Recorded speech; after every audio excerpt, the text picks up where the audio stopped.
Iniciamos neste momento a solenidade de abertura do ciclo de conferências A Crise Brasileira, organizado pela Reitoria da Universidade Estadual de Campinas e pelo Instituto de Estudos Avançados da Unicamp, para discutir questões atuais de interesse nacional. Para o ano de 2019, o ciclo programou a realização de 5 conferências. Conferência A Crise da Economia, a ser proferida no dia de hoje pelo professor Dr. Luiz Gonzaga Beluso, professor aposentado da Unicamp. A Conferência A Crise da Universidade, a ser proferida pelo professor Dr. João Carlos Salles, reitor da Universidade Federal da Bahia, em 9 de outubro. A Conferência A Crise da Educação, a ser proferida pelo professor Dr. Mozart Neves Ramos, diretor de Articulação e Inovação do Instituto Ayrton Senna, em 23 de outubro. Conferência A Crise das Relações Internacionais, a ser proferida pelo jurista e diplomata Rubens Recupero, em 6 de novembro. E a Conferência A Crise Indígena, a ser proferida por Ailton Krenak, liderança indígena e escritor, em 27 de novembro. Todas as conferências serão moderadas pelo jornalista Paulo Marcum e acontecerão neste auditório a partir das 10 horas. Convidamos para essa mesa diretora o professor Dr. Marcelo Nobel, magnífico reitor da Universidade Estadual de Campinas, e o professor Dr. Carlos Vogt, presidente do Conselho Científico e Cultural do Instituto de Estudos Avançados, reitor da Unicamp na gestão 1990 a 1994. Então, convidamos a fazer o uso da palavra o presidente do Conselho Científico e Cultural do IDEA, professor Dr. Carlos Vogt. Bem, bom dia. Obrigado pela presença. Bom dia, reitor Marcelo.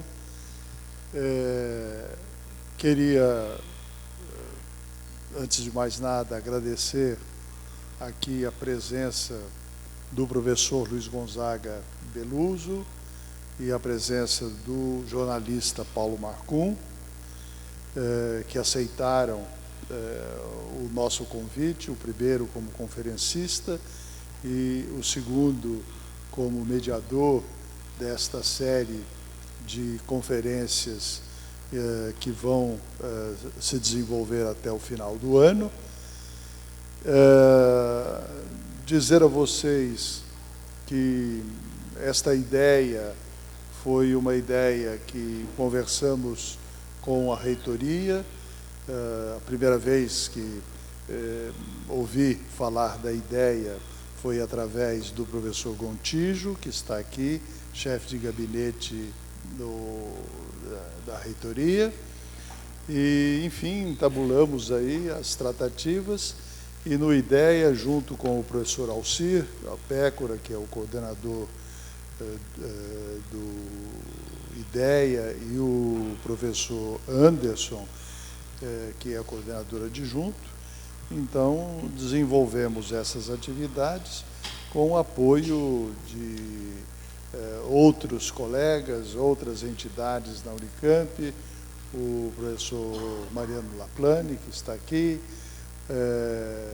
o pessoal do IDEA, o Guilherme e a Thaís, tá, que estão aí na organização do nosso evento. Enfim, esse esforço, portanto, de organizarmos essas atividades. Digo 2 palavrinhas sobre a importância do encontro. A Unicamp tem uma história de participação, de reflexão, de atuação, no sentido de tentar entender, compreender, acompanhar os acontecimentos políticos, econômicos, sociais, culturais do país, do mundo, é claro. E tivemos, historicamente, grandes encontros na Unicamp. Um deles foi o Brasil Século XXI, e o outro foi um encontro coordenado pelo jornalista Paulo Marcum, nos anos 80, sobre o cenário político e com a presença, enfim, de grandes atores e protagonistas, né, daquilo que vinha acontecendo. Material, faço aqui um pouquinho de propaganda, que está todo disponível no site do IDEA, de forma que num trabalho aí importante do jornalista, o Guilherme, que trabalha conosco. Bom,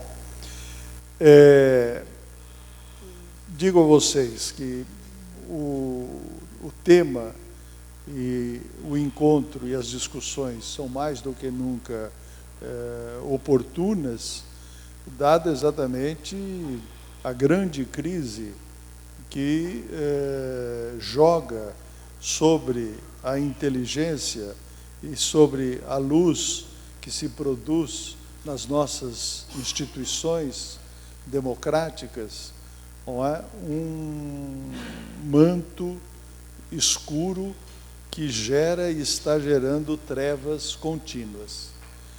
Isso é uma ação que, sem dúvida, se vê e se entende cada vez mais coordenada, não é? Com objetivos obscurantistas cada vez mais evidentes. Eu não vou dizer claros, porque a claridade não é propriedade desse tipo de ação, não é? E tentar entender nos diversos aspectos que dizem respeito à vida em sociedade. Não é? No mundo contemporâneo, penso que essa é uma tarefa própria das universidades, própria de uma universidade como a Unicamp, própria de uma instituição dentro da Unicamp, como é o Instituto de Estudos Avançados, o nosso IDEA. Bem, duas palavrinhas sobre o professor Beluso e sobre o Paulo Marcum. O professor Beluso é insigne palmeirense, como sabemos, não é? Formado em Direito pela Universidade de São Paulo, doutor em Ciências pela Unicamp, professor aposentado do Instituto de Economia da Unicamp, e, obviamente, um dos fundadores da nossa universidade. Tenho, pessoalmente, com ele uma história de relacionamento antiga, participando aí de todo o processo de criação, de fundação, de desenvolvimento da universidade. Foi secretário, na década de 80, especial do Ministério da Fazenda e, no que nos diz respeito, algo muito importante, ter sido secretário estadual de Ciência, Tecnologia e Desenvolvimento Econômico do Estado de São Paulo, na época do governo do governador Quércia, época em que o governador assinou o decreto de autonomia de gestão financeira das nossas universidades. Beluso teve um papel fundamental nesse processo e, lembrando, foi inclusive homenageado no evento que as 3 universidades organizaram, há pouco tempo atrás agora, não é? Sobre os 30 anos do decreto de gestão da autonomia, lá na USP, em São Paulo.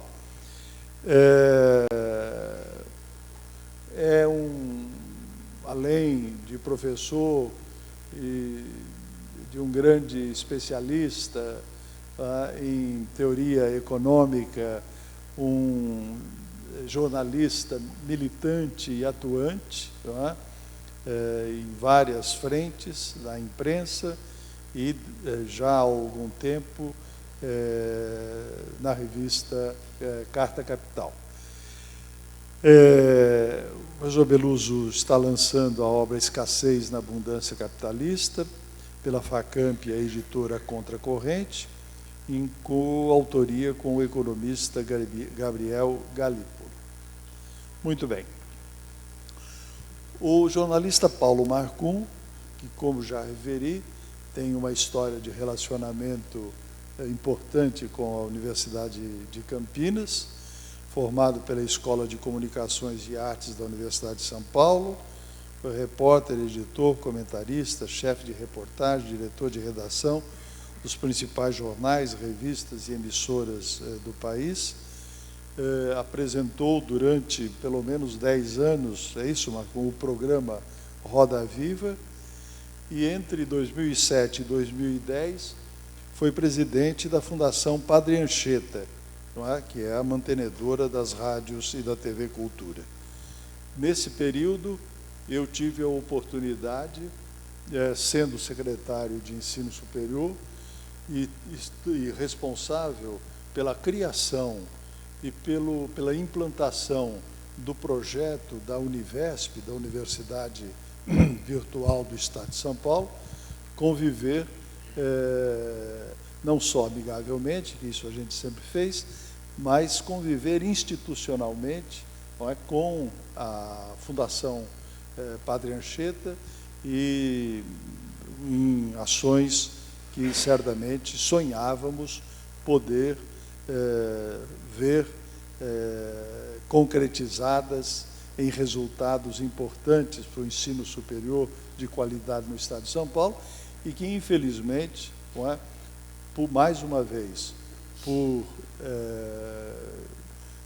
falta de comprometimento com a coisa pública, falta de objetividade nas ações dos nossos governos, não é, acabou, obviamente, sofrendo aí um colapso bastante grande que espero possa ainda ser contornado em ações atuais e futuras.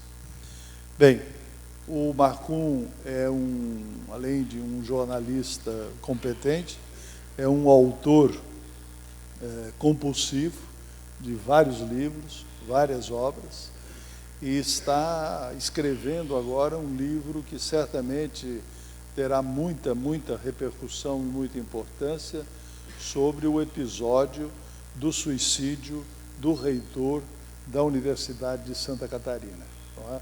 E numa ação também orquestrada pelos órgãos de vigilância e repressão, né, que, obviamente, vão crescendo em importância neste cenário de obscurantismo em que estamos vivendo.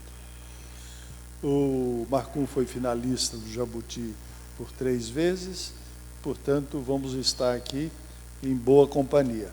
Não é? Então, é isso. Passar a palavra, então, ao professor Marcelo. Muito bem, obrigado.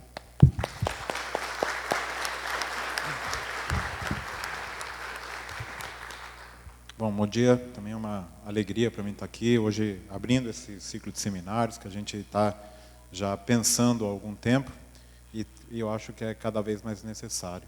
A gente está realmente, como o Vogt já comentou aqui, no momento onde a gente precisa diagnosticar, comentar, discutir as diferentes crises que estamos passando, infelizmente crises que parecem eternas, e essas crises também propor diagnósticos e propor saídas possíveis para essas crises. Sabemos que hoje, pelo menos eu, estou bastante pessimista, né, com relação ao nosso futuro e à nossa esperança. Queria agradecer aqui ao Paulo Marcum, que quando o convidamos, ele está, na realidade, morando meio aqui, meio em Portugal, e quando o convidamos, imediatamente aceitou, sem pestanejar, né? Ou seja, rapidamente aceitou o convite, como o Vogt falou. Ele já vem trabalhando aqui de maneira muito ativa, com diferentes ideias nossas, da Unicamp. Eu me lembro aqui que eu estava, acho que ainda estava no ensino médio, na época colegial, né? E era onde estava acontecendo aquele ciclo de seminários que aconteceu lá no Teatro de Arena. Lá no Teatro de Arena, era no Centro de Convivência. E esse ciclo de seminários, para mim, foi realmente impressionante, porque a gente, ali na época, acho que você não era reitor ainda, né, Vogt? É o Paulo Renato que era o reitor, e esse ciclo de seminários, não, era antes do Paulo Renato até, mas de qualquer maneira, entre esse ciclo de seminários, era o Pinote ainda, esse ciclo de seminários abriu a minha cabeça. Eu já participava do movimento estudantil, atuava e tal, e tive a oportunidade lá de conhecer as grandes figuras, né, e eles contando ao vivo umas histórias muito, muito interessantes daquele passado. E então, ali agora estão disponíveis na rede, então vale a pena dar uma olhada quem não teve a oportunidade de ver naquela época. E é uma alegria estar aqui também com o Vogt, de quem eu conheço há algum tempo também, como estudante, já entrando aí passando da graduação para o mestrado, eu já participei da campanha de reitor do Vogt, né, ajudando ali, participando como estudante nessas discussões. E, naturalmente, ao professor Beluso, que a gente encontrou há pouco tempo, na homenagem ali do CRUESP, pelos 30 anos de autonomia, e que também é uma alegria recebê-lo e ouvir realmente as suas considerações. Só para comentar o que o Vogt já mencionou aqui, é para falar da crise da economia, não da crise do Palmeiras, não é isso? É isso. Não está em crise, não está em crise. Tá bom. Eu posso falar tranquilamente porque eu sou bugrino, então o meu está em crise contínua. É quase como o Brasil, digamos assim. Bom, o que eu queria somente dizer hoje é que realmente a gente está em uma situação, e ontem, jantando com o Marcon, a gente discutiu isso. De que maneira a gente pode contribuir para uma saída para o país? Nós temos uma situação que eu, pelo menos, não consigo entender. Hoje o governo anuncia corte. Aqui só na Unicamp são mais de 2.500 bolsas do CNPq, e nós não vemos esses estudantes, esse pessoal, sair imediatamente para protestar, para falar. O que está acontecendo? Acho que a gente está assistindo um pouco estagnado demais uma situação que a gente está vendo ser realmente destruída com muita rapidez. E nós precisamos encontrar saídas, maneiras de realmente resistir a um momento que a gente precisa cada vez mais tomar cuidado. Em particular aqui, para as universidades, temos sim um risco da perda da autonomia, que foi tão duramente conquistada e tão importante para as universidades, e temos aqui,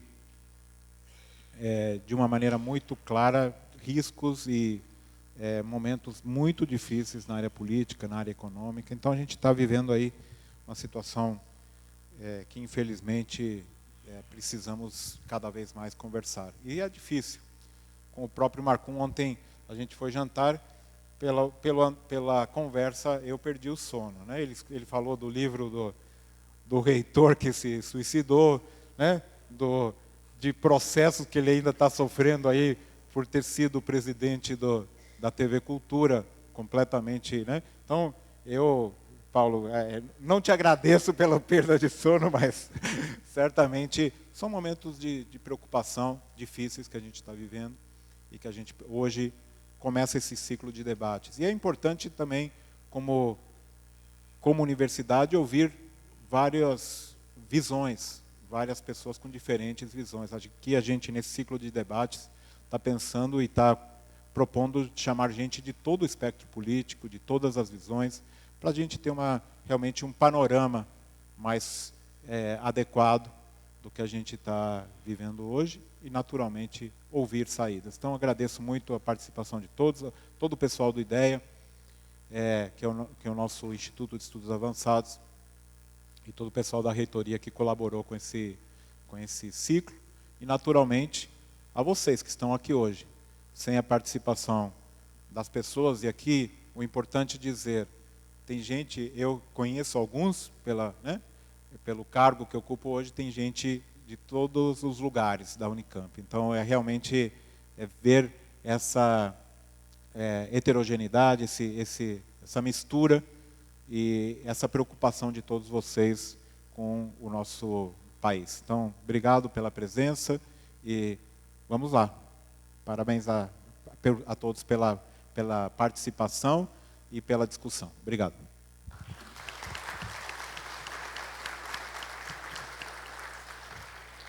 Agradecemos às autoridades que se compuseram à mesa, solicitamos ao magnífico reitor que tome assento na plateia.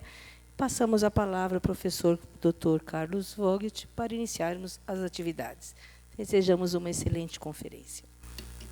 Muito bem. Obrigado, Marcelo, nosso reitor. Convido, então, à mesa o professor Beluso, que é o nosso conferencista.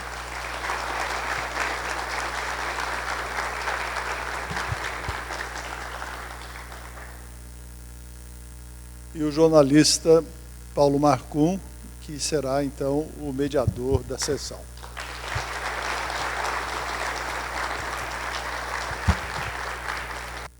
Bom dia a todos, um prazer estar aqui. Queria agradecer muito o convite do reitor, Marcelo, do professor Carlos Vogt. Eu vou passar quase que instantaneamente a palavra para o Beluso. A gente já mais ou menos combinou o jogo aqui, para usar uma metáfora que ele gosta. Ele vai apresentar, ele vai apresentar ali do púlpito uma conferência baseada num PowerPoint. Eu eventualmente farei algumas intervenções, se assim for procedente, e ao final abriremos para as perguntas da plateia. Eu queria só lembrar dessa história desse evento de 33 anos atrás, 1986.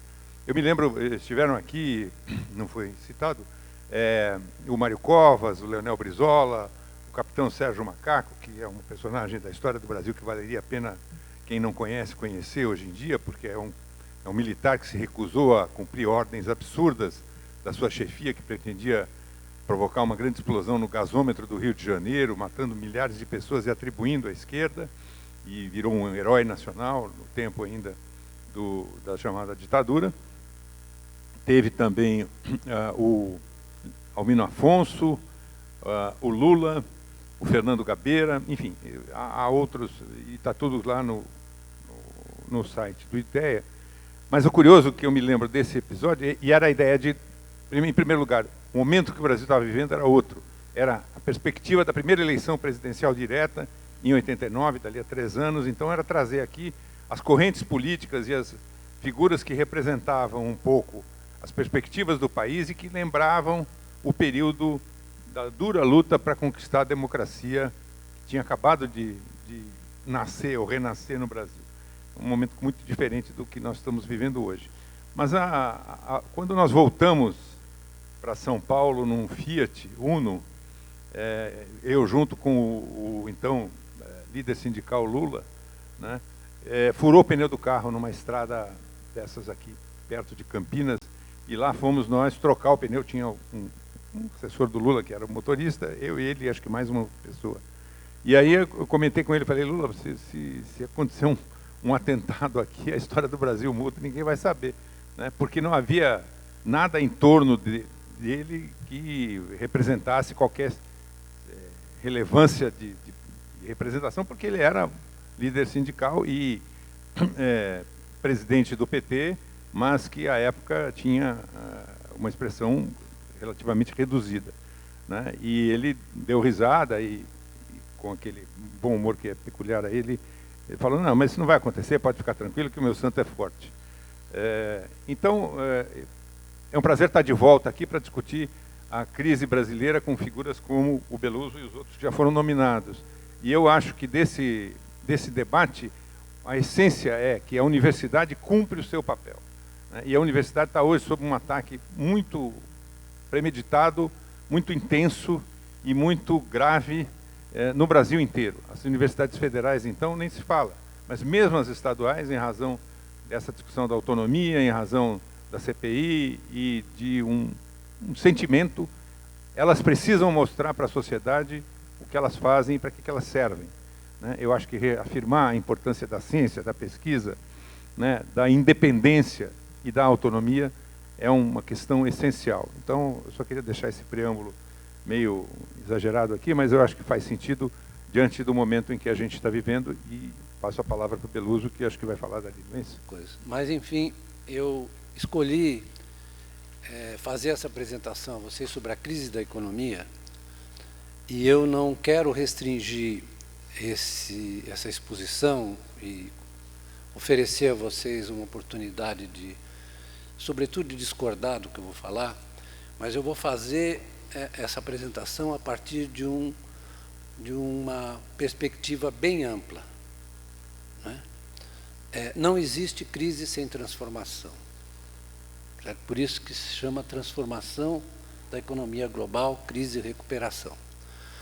Quando eu ouço os debates hoje em dia no Brasil sobre a situação da economia brasileira, eu tenho a impressão de que o Brasil está no planeta Netuno, porque não há nenhuma referência, por exemplo, à inserção do Brasil na economia internacional e como o Brasil foi afetado nos últimos 40 anos, sobretudo depois da crise da dívida externa, na condução da política econômica, influenciado pelas mudanças que ocorreram no cenário internacional. E essas mudanças foram muito profundas. Né? Como a teoria econômica, em geral, ela está, na verdade, aprisionada na teoria da rigidez cadavérica, porque as coisas não se movem, elas são sempre as mesmas. Então, desculpe, você está rindo, mas é para rir mesmo. A teoria macroeconômica se ressente desse pecado, como diria, acho que o Hegel falou disso, da má abstração, não é? De escolher algumas variáveis a partir do qual eles constroem modelos, que não tem nada a ver com o que está acontecendo, não tem nada mesmo a ver com o que está acontecendo no mundo. Né? Aí vem e diz o seguinte: não, mas nós precisamos respeitar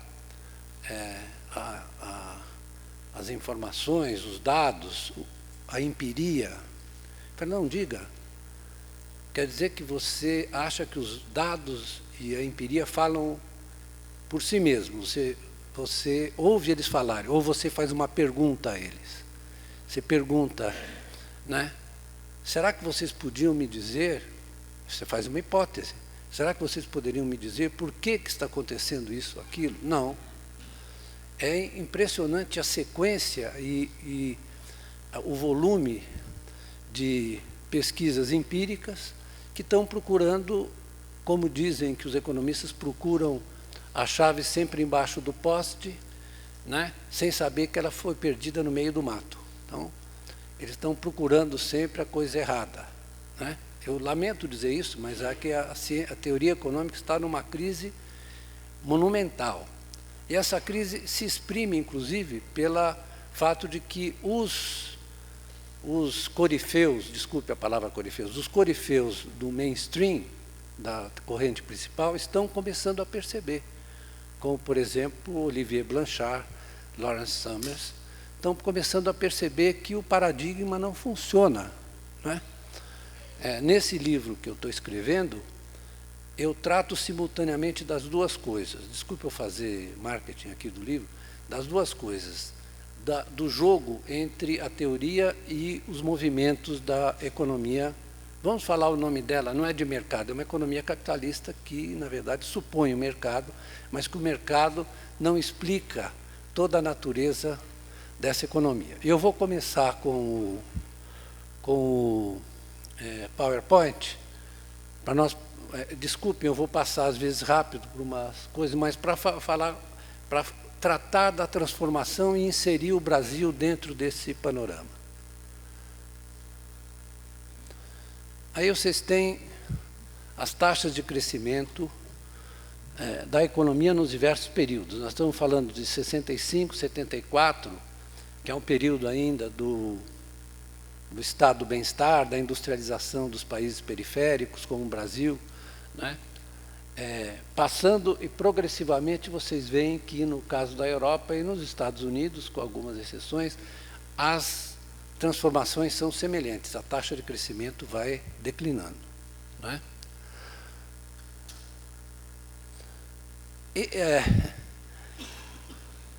Para falar dessas transformações, nós temos que começar com o começo, né? Qual é o começo?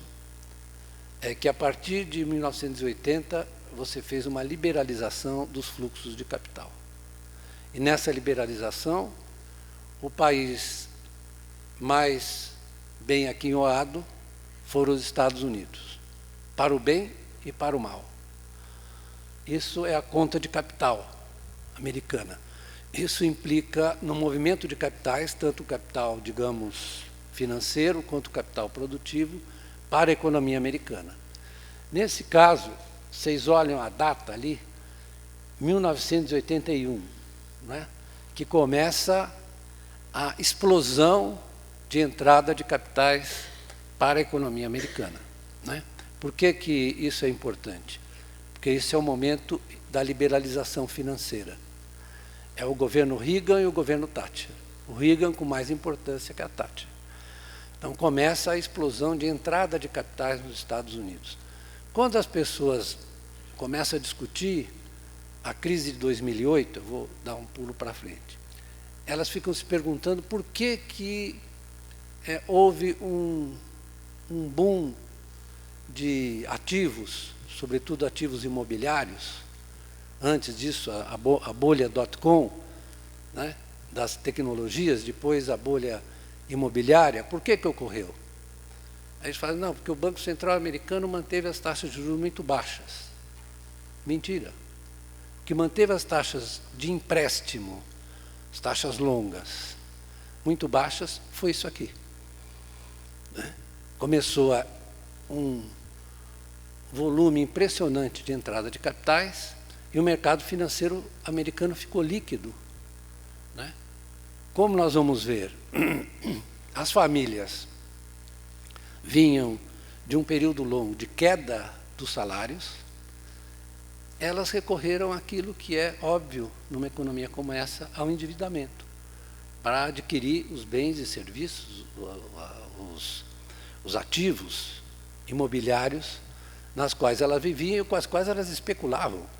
Porque há um filme muito interessante chamado The Big Short, sobre o momento que antecede a crise, né, as decisões dos gestores de fundos, etc., em que eles mostram que tinha uma senhora lá na Flórida, né, que tinha uma vida modesta, que tinha 4 imóveis, né, e tinha assumido uma dívida impagável.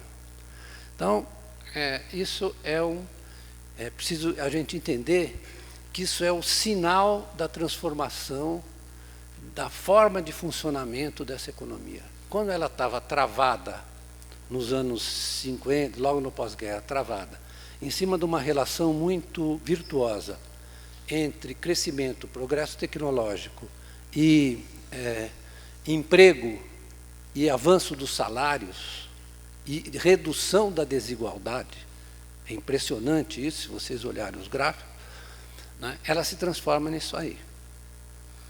Porque, como dizia, vou ter que citar, né, porque senão fica muito chato eu ser censurado, porque não se pode falar de Karl Marx aqui. Como eu escrevi 3 livros sobre o Marx, eu vou falar dele, certo? Então, ele diz, olha, essa é uma economia capitalista, é uma economia cujo objetivo é a acumulação de riqueza monetária. Isso parece vulgar, banal, mas não é, né? Pode parecer banal, mas não é. Isso tem um significado. Eu vou procurar explicar aqui o que significa isso. Isso é a contrapartida da entrada de capitais. Ou seja, você valoriza a moeda americana, que é a moeda reserva, né, 80%, 70%, 75% das transações, tanto financeiras quanto comerciais, são denominadas em dólar, na moeda reserva. Como a moeda, o dólar se valorizou muito, né, e você, na verdade, impulsionou a economia com o crédito, depois nós vamos ver o outro lado da história, né, você acumulou esse déficit em conta corrente aqui, nos Estados Unidos. Isso tem importância. Tem tanta importância que o Trump está reclamando da China. Não é isso? Trump reclama da China porque você teve uma transmutação importante na forma de funcionamento da economia americana. A economia americana foi superavitária até o início dos anos 70. Vejam aqui que isso significa o seguinte: a economia americana dava impulso à economia mundial com o seu déficit. Né? Depois ela passou a, na verdade, acumular déficits, ou seja, um efeito negativo para a sua produção doméstica. Porque se você tem déficit na balança comercial, significa que você está dando emprego na casa do vizinho. O vizinho fica meio longe, que era na China. Né? Então você tem um movimento interessante. Olha, isso aí é gozado, essa figura, né? É interessante. É o déficit o superávit na conta de capital, o déficit de conta corrente. Eles são simétricos. Simétricos. Né? Esse é a outra dimensão, é o investimento direto americano no exterior. Porque os juros favoráveis e a situação financeira favorável, o dólar valorizado empurrou o investimento americano para fora das fronteiras dos Estados Unidos. Certo? Então, essas coisas estão articuladas. Né? Estão emparelhadas. Uma coisa é uma coisa, outra coisa é a mesma coisa. Né? E aqui é a conta corrente da China. Bonitinho, né? Não casa com aquilo lá? Casa. Quando começa isso na China, as reformas chinesas começaram no final dos anos 70, pelo Deng Xiaoping. Né? Ele falou, olha, esse negócio de economia de comando, estatizada totalmente, não funciona. Às vezes o pessoal de esquerda fica bravo comigo que eu falo isso. Não funcionou. Né? A coisa começou a entrar em colapso. Né? Vejam que a União Soviética termina do jeito que terminou, em 1990, com uma reforma desastrosa que depois o tal de Putin tentou consertar. Né? Não sei se conseguiu ainda. Mas o fato é que os chineses avançaram. Como é que eles avançaram? Uma concepção de economia, digamos, economia, eu não sei se eu falo socialismo de mercado ou capitalismo de Estado. Perguntei outro dia para o chinês, ele começou a rir. Falou, não é nada disso. Eu sabia que não era, mas isso é uma coisa, mania de botar nome nas coisas. Você tem que entender como é que são as conexões e os processos. Então, aqui começa, vocês veem que é já no início dos anos 90 que se começam a ocorrer os efeitos das transformações chinesas. Eu vou resumir rapidamente como eu entendo como é que foram essas transformações. Em primeiro lugar, eles permitiram que os agricultores levassem ao mercado progressivamente o excesso de sua produção. Certo? Isso foi para sustentar o processo de investimento maciço que eles fizeram. Eles recebiam capital estrangeiro, acolheram nas zonas de processamento e, ao mesmo tempo, eles desenvolveram um programa muito importante de investimento em infraestrutura. Né? Infraestrutura urbana. O setor de transportes que se desenvolveu de alta velocidade. Eles foram capturando as experiências. Por exemplo, os alemães foram lá para construir os primeiros ramais, trens de alta velocidade. Eles capturaram a tecnologia, eles são assim também, né? Eles roubam a tecnologia dos outros. Por isso que os americanos ficam nervosos. Eles não respeitam a lei de propriedade intelectual. Né? Não estou aprovando, estou dizendo o que eles fizeram. Então, por exemplo, a Embraer fez uma planta na China, vocês sabem disso, né? Eles construíram na frente da nossa planta outra, parecida. Né? Então, eles fazem isso sistematicamente, eles fazem joint ventures com capital estrangeiro, etc. Mas, fundamentalmente, a estrutura do crescimento chinês está amparada na seguinte organização, arquitetura do crescimento. São bancos públicos, 80% do crédito na China é abastecido pelos bancos públicos. Empresas públicas e estímulo à iniciativa privada. Mercado e Estado articulados de uma maneira virtuosa, né? Eles conseguiram, na verdade, hoje eles ultrapassam, eles tinham, em 1980, a China exportava a mesma coisa que o Brasil, em termos de manufaturados, 1, tantos por cento das exportações globais. Hoje eles exportam quanto? 15. Os Estados Unidos exportam quanto? 8. E a Alemanha exporta também em produtos industriais, eu estou falando, né? Portanto, a escalada chinesa foi uma coisa impressionante. E eles têm liderança em quase todos os setores. Para não falar da presença e da importância dos programas de avanço tecnológico. Há uma região na China, que eu tive a oportunidade de visitar, que se chama Shenzhen. Você vai a Shenzhen, você percebe que em Shenzhen eles realizaram aquilo que, de forma organizada, falando aqui para a nossa universidade, aquilo que o Marx chamou de General Intellect, ou seja, é o coletivo encarregado da inovação, né?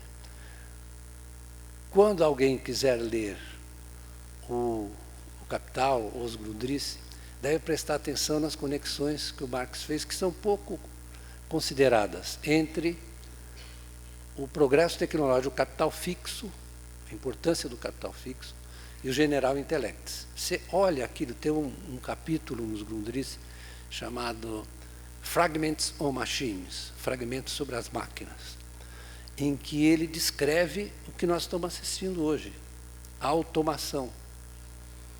E o avanço inexorável desse processo de automação colado na organização da capacidade de inovar, na articulação formada pelas universidades, pelas instituições de pesquisa, etc. É tudo isso que nós estamos cuidando bem agora no Brasil, não é isso? Estamos cuidando desse negócio. Muito bem, mas os chineses, né, têm um particular cuidado. Os nossos alunos, às vezes, eu não quero fazer propaganda, os nossos alunos da Facamp têm um convênio, eles vão lá frequentemente, eles voltam contando coisas do Arco da Velha. Contar a história do programa de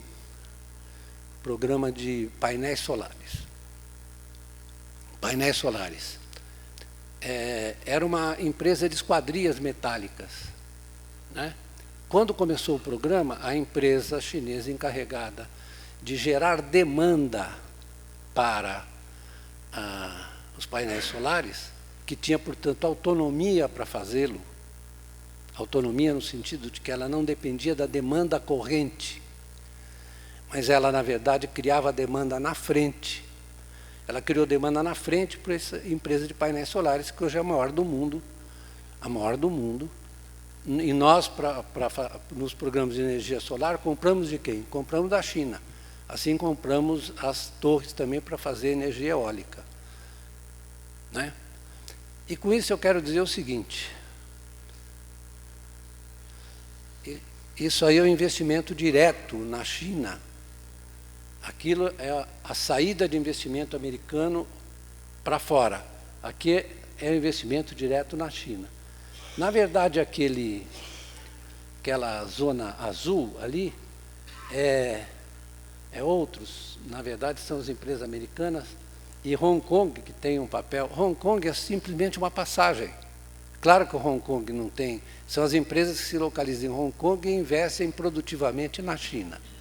Hong Kong não tem essa capacidade de fazer investimentos nesse volume, certo? São as empresas que se localizam, têm a matriz em Hong Kong e passam a investir produtivamente na China. Então, isso aqui é uma coisa tirada, eu tenho uma certa preferência pelos franceses, por causa de Descartes, sabe? porque eles tentam explicar as coisas com uma certa clareza. Então, aqui é a especialização da China. Eu quero só que vocês comparem, não precisa ver os pontos fortes e os fracos, vocês comparem, isso na verdade, são as vantagens relativas que o país apresenta. Porque isso é calculado em torno das exportações vis-à-vis a produção de outros países e a produção doméstica. Então, a indústria, a partir dos anos 80, começou a ter um protagonismo fundamental na dinâmica dessa economia. Só para comparar, vocês viram bem, dá para entender? Isso são os Estados Unidos. Certo? Estados Unidos é simétrico. Os Estados Unidos perdem vantagens comparativas dinâmicas em relação à China, né? O que explica o seu relativo atraso tecnológico, estou falando absoluto, relativo atraso tecnológico, e a perda de posição no cenário da indústria contemporânea. Isso aqui são os teimosos, né? Na Europa, os alemães, eles resistiram, insistem em manter a sua estrutura produtiva muito especializada em ótica, em equipamentos sofisticados, etc., automação, tanto que os chineses acabaram de comprar uma empresa alemã importante, foram lá e compraram. Isso aqui eu vou pular porque não tem cabimento. Agora, concomitantemente a esse movimento de transformação, ocorreu uma mudança na estrutura e formatação do sistema financeiro. Isso aqui é só para mostrar que os bancos comerciais, ou seja, o banco que recebe depósito e faz empréstimo, que alavanca em cima dos depósitos, perdeu posição para os fundos de pensão, fundos de investimento, seguradoras e agências federais, coisa dos Estados Unidos, isso é nos Estados Unidos. Muito bem, por que isso ocorre? Não é? Isso chama-se o processo de securitização. Não é? Ou seja, as instituições que não são depositárias, que não recebem depósitos, passaram a ter um protagonismo maior no sistema de crédito. Então, onde é que elas se abastecem? Onde é que elas formam os seus passivos? Ou seja, a partir de que base, elas podem expandir o crédito ou fazer negócios? A partir dos depósitos de curto prazo das famílias e das empresas. Né? Ou seja, aí é um exemplo que o pessoal chama de financeirização. Ou seja, vai para voltar à acumulação de riqueza monetária abstrata. Né? Você vai, na verdade, aumentando o papel do estoque de riqueza financeira em relação à riqueza real, que é o fenômeno que nós estamos observando hoje de maneira gravíssima. Gravíssima e que, na verdade, não faz mais do que responder ou corresponder às tendências naturais da economia capitalista quando ela é deixada às suas próprias forças. Você soltou o bicho vai seguir os seus instintos. Né? O bicho estava ali do pós-guerra, botaram o bicho na jaula, falaram aqui, se comporta direito, nós queremos que você gere emprego e renda, né? Aumente a produtividade, concomitantemente aos ganhos de salários, salariais, etc. Agora, soltaram o bicho lá no final dos 70 e o bicho está fazendo das dele. Ele está seguindo a sua natureza, né?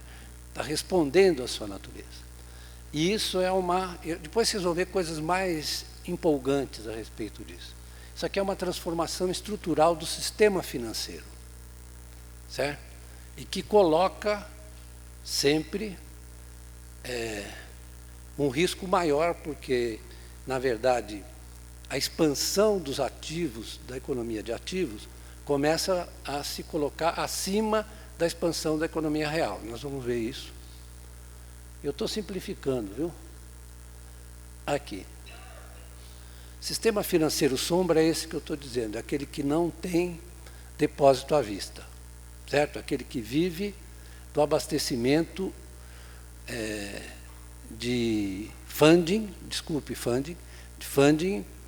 dos depósitos de curto prazo das famílias e das empresas.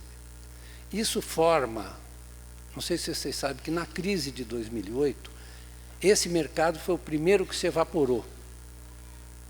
Evaporou. Quando eles estavam discutindo se iam socorrer ou não a Lehman Brothers, esse mercado evaporou, sumiu. Ou seja, você, na verdade, deixou os bancos todos numa situação, eles estavam carregando os papéis que eles inventaram, né? Os derivativos de crédito, CDOs, etc., e não tinham mais como pagar os investidores. Então, a primeira coisa que o Banco Central americano fez foi entrar nesse mercado chamado mercado atacadista de dinheiro. Por que chama mercado atacadista de dinheiro?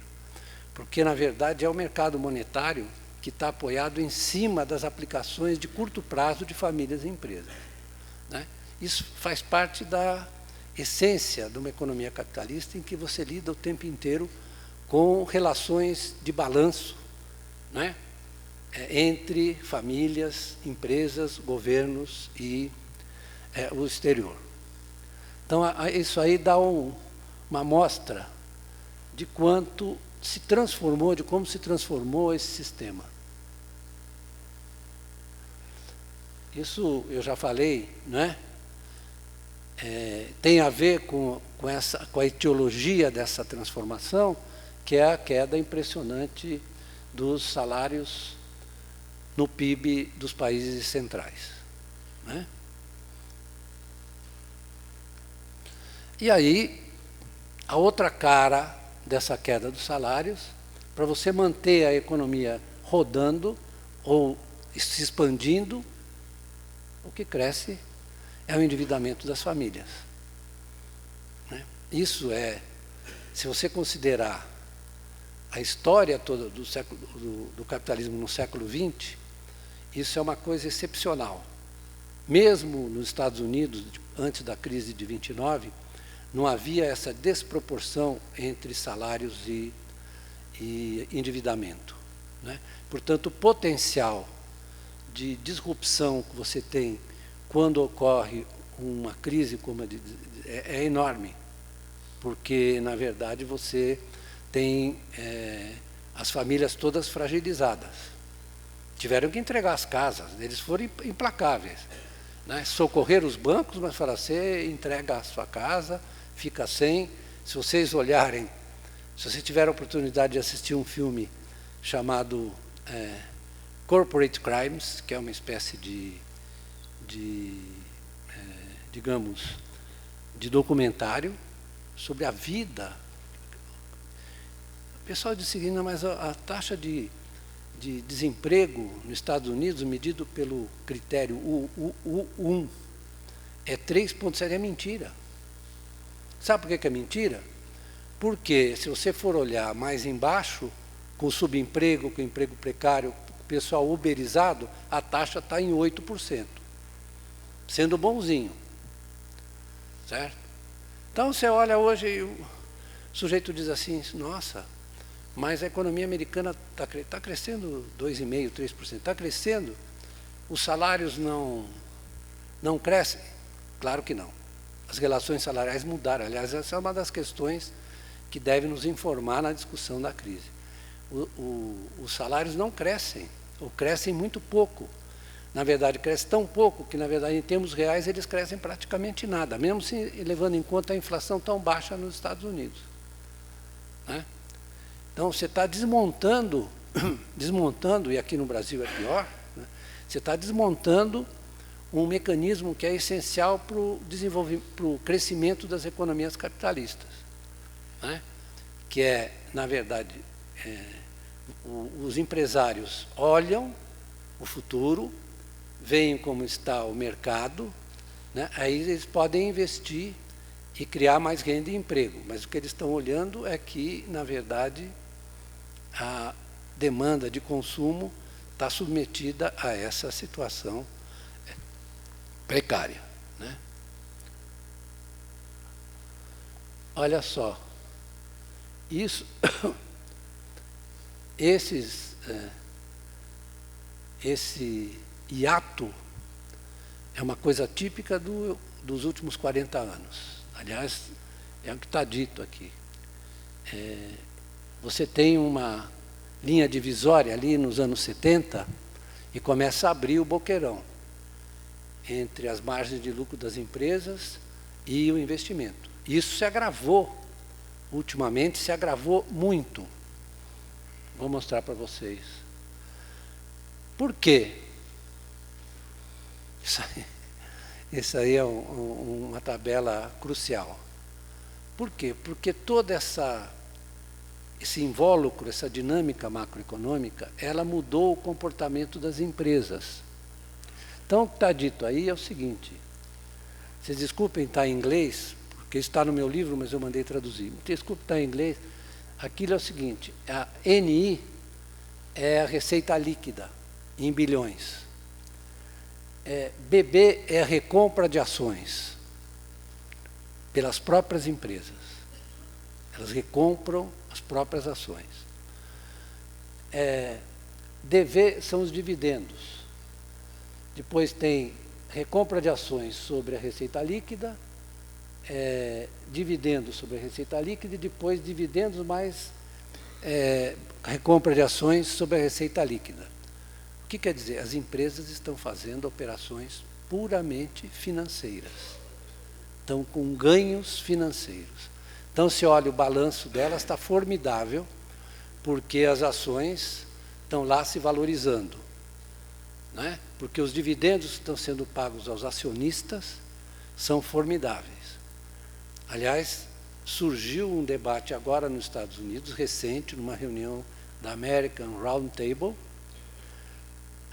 Business Roundtable, em que os executivos das empresas se rebelaram contra a ditadura dos acionistas. Por quê? Porque eles estão dizendo o seguinte, olha, na verdade nós não estamos cuidando dos nossos clientes, dos nossos fornecedores e dos nossos trabalhadores. E nós estamos vivendo uma situação muito dolorosa. Por quê? Porque nós estamos perdendo legitimidade. Quem falou isso foi o James Dimon, que é o presidente do JP Morgan. Não é isso? Falou, nós estamos muito desconfortáveis com isso aí. Mas isso não é um problema individual. Isso é uma coisa de conformação estrutural de como funciona essa economia. Bom, então, isso é as pessoas apresentam isso como uma deformação decorrente do mau comportamento.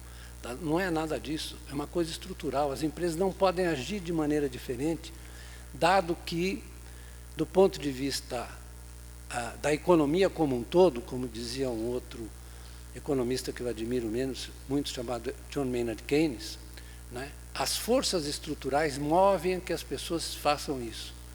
Né, como toda economia convencional, ela está fundada na ideia da racionalidade individual, né?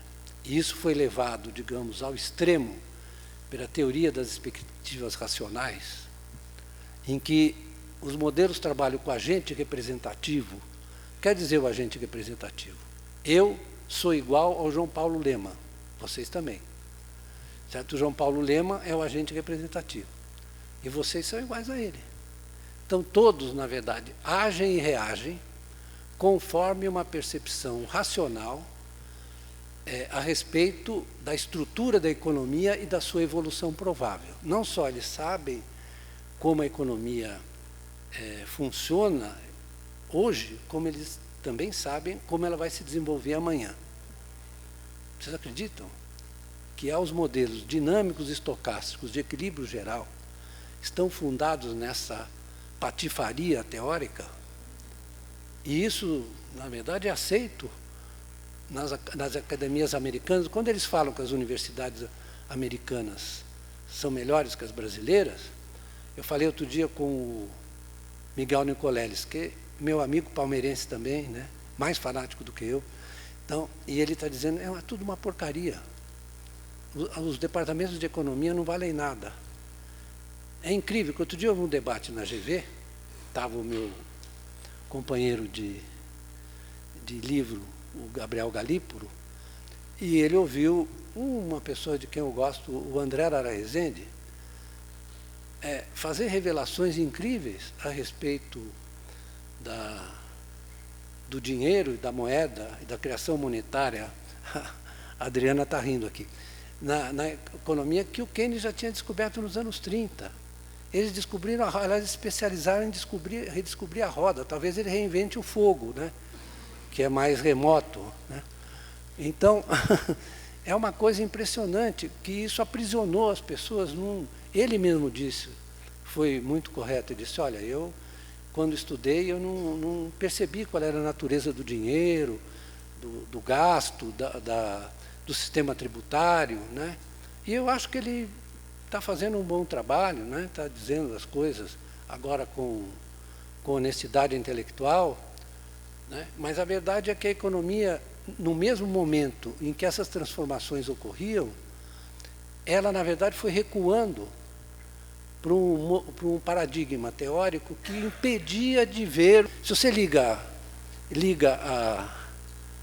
a Globo News, né, como eu faço todo dia às 6 horas da tarde, para saber como é que eles estão transmitindo isso ao público, é a mesma coisa. Se fizer a reforma da Previdência, se fizer a reforma tributária, está tudo resolvido, que é uma coisa inacreditável. Aí é o seguinte, precisa cortar. Se não cortar, a coisa não vai. Eu digo, meu filho, quanto mais corta, mais cai na atual circunstância. Quanto mais corta, mais cai. Pelo seguinte, porque a economia brasileira, que na verdade sofreu um percalço ao longo desses anos, porque sofreu desindustrialização, ou seja, perdeu, na verdade, conexões importantes do ponto de vista de uma economia contemporânea, né? Outro dia o presidente da Petrobras disse que nós precisamos escapar do fetiche da indústria e exportar commodities. Vocês não viram isso? Tal de Roberto Castelo Branco disse isso.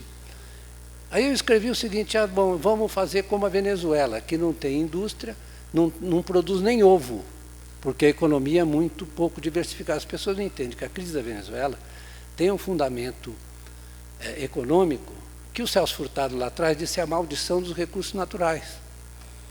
Ele escreveu isso, e a economia da Venezuela é prisioneira, infelizmente, dessa situação gravíssima. Não há uma análise no Brasil falando sobre os fundamentos econômicos da crise venezuelana. Quando o preço do petróleo vai bem, nós tivemos vários episódios. Aumenta o preço do petróleo, a economia venezuelana se transforma na economia de renda per capita mais alta da América Latina. Quando cai, é uma desgraça, porque eles, na verdade, não têm capacidade de resposta para isso, que elas não têm uma estrutura diversificada, não têm, mas, na verdade, a propensão a importar dos venezuelanos é muito alta. Eles vão para Miami comprar alface. A elite venezuelana vai para Miami comprar alface. Quem é que não sabe disso? É só ir para Caracas, você vê que eles saem de lá, vão para... É perto, né? Dá um pulinho. Vai lá no supermercado de Miami, compra um badulac, tá? E volta. Ou seja, não tem estrutura econômica que seja capaz de responder. Não é outra, é muito menos grave, não é outra a situação da Argentina. A Argentina não diversificou sua economia, não conseguiu diversificar sua economia. Não é isso, Mariano? Você pode me corrigir se eu estiver falando besteira. A economia argentina evoluiu, não é verdade? Dos anos 30 para cá. E mais grave, nas sucessivas tentativas de abertura financeira, a economia argentina não tem moeda. Certo? Que essa é uma outra dimensão contemporânea que é importante. Nós aqui na Unicamp desenvolvemos uma hipótese que hoje já é aceita fora do Brasil, da hierarquia de moedas. Não é isso, Adriana? Ou seja, o sistema monetário internacional, esse aí que nós estamos vendo, Isso aí é a distribuição de renda. O sistema monetário internacional, ele tem moedas e moedas. Na verdade, em Bretton Woods, em 44, o Keynes tentou falar, vamos parar com isso, porque isso coloca os países, alguns países, em posição inferior a dos outros, no que diz respeito à capacidade de decidir, né? Vamos fazer uma moeda internacional administrada por um órgão público, como seria o FMI, para equilibrar déficits e superávites, de modo que os países superavitários também tivessem sua responsabilidade em estabilizar a economia, estou simplificando, estabilizar a economia dos deficitários. É claro que o país que detinha 60% das reservas ouro naquele tempo, os Estados Unidos, não concordaram porque eles, além de terem as reservas, eles eram economicamente superiores e puderam impor a sua vontade. Mas foram generosos dentro do seu egoísmo, do seu autorreferimento. Foram generosos porque eles ajudaram a Europa a se recuperar, vamos falar a verdade, né? Porque tem muita gente que fica rosnando. Eles foram, a partir do seu autointeresse, eles fizeram o Plano Marshall, favoreceram o desenvolvimento do Japão, abriram o seu comércio para os países, claro, para os países envolvidos na periferia da cortina de ferro e da China. Então, organizaram um sistema internacional que, mesmo com a manutenção da moeda deles como moeda internacional, que foi apontado como Keynes como um problema nos anos 20 e 30, né? Mas o negócio funcionou até que, em 71, como começaram a aparecer, como vocês viram, os problemas de balanço de pagamentos americanos, o Nixon falou tchau. Agora não tem conversibilidade com ouro, porque havia uma demanda. Não sei se vocês assistiram um filme do James Bond, chamado Goldfinger. Quem assistiu? Acho que os mais velhos aqui assistiram. Vocês se lembram do que tratava o Goldfinger? O Goldfinger é de 1968. Do que tratava o Goldfinger? Tratava de uma tentativa de tornar radioativas as reservas de ouro de Fort Knox para desorganizar o sistema internacional. Era uma coisa metafórica, porque o sistema estava começando a dar sinais de fadiga, porque o De Gaulle, general De Gaulle, pelo qual tenho grande admiração, né? O general De Gaulle disse que era um privilégio exorbitante. Então ele começou a, como os americanos, na verdade, geraram um excesso de dólares nos países europeus, que já estava aparecendo um excesso, isso já vem por inércia do período em que eles foram generosos. O general De Gaulle começou a ir e pedir a conversibilidade. Como, na verdade, você tinha, olha só, 63 bilhões de dólares em excesso de moedas de dólares no mercado internacional, e tinha 15 bilhões, eram as reservas de Fort Knox. Ou seja, se você atacasse ali, você ia destruir o sistema. Os americanos se adiantaram, em 71, fizeram terminaram com a conversibilidade. E aí veio o negócio de taxa de juros flutuante, que nós temos flutuantes, e de 73, etc. Né? Mas, ao mesmo tempo, você desmontou com isso todo o sistema que vinha segurando os cocos ali. Né? E começou com o processo de desregulamentação financeira. Aqueles fluxos de capitais que eu mostrei lá no início, eles têm início exatamente nesse momento, eu não estou dizendo, exatamente nesse momento, né? E você operou uma transformação na economia mundial. Porém, a questão da moeda reserva e da hierarquia de moedas se agravou. Então, no caso da Argentina, a Argentina é vítima do fato de que ela não foi capaz. O Brasil só sobrevive hoje, o Brasil só se aguenta hoje, meus amigos, porque tem 378 bilhões de reservas. Só por isso. Senão a crise argentina, o pessoal falava efeito Orloff, né? Teria se transmutado para cá, seria se transferido para cá. Então nós temos 380 bilhões de reservas. é o que nos garante contra, além de tudo que nós estamos vivendo internamente, que é a perda de competitividade, a inserção equivocada no comércio internacional, etc. Né? Hoje tem um artigo interessante no Valor, se vocês quiserem ir, ler, sobre, na verdade, as deformações que foram criadas pela desindustrialização brasileira. Né? Se por acaso a economia brasileira voltasse a crescer 5%, nós teríamos rapidamente um tremendo déficit em conta corrente por conta das deficiências das nossas relações comerciais no seio da indústria brasileira. Né?